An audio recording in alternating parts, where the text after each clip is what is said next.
পাইকগাছা তথ্য প্রাপ্তির অধিকারে নারীর অগ্রগতি প্রকল্পের অবহিতকরণ সভা অনুষ্ঠিত। নাজমুল হাসানের পাঠানো ভিডিও চিত্রে টেক্সট রিপোর্ট।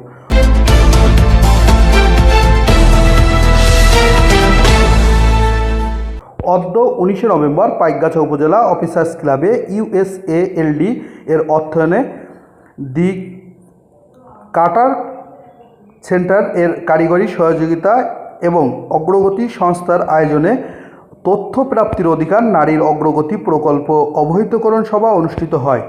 উক্ত সভায়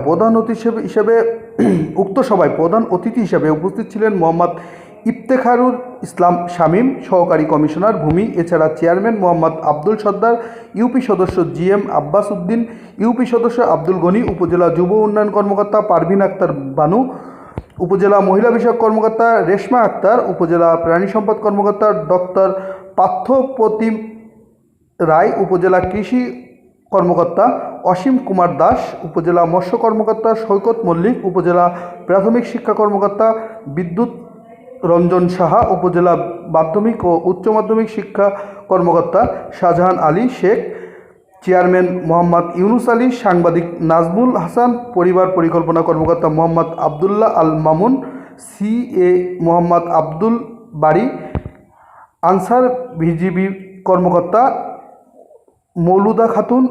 এ সময় উক্ত সভায় সরকারি ও বেসরকারি মিলে 20 প্রতিনিধি অংশগ্রহণ করেন।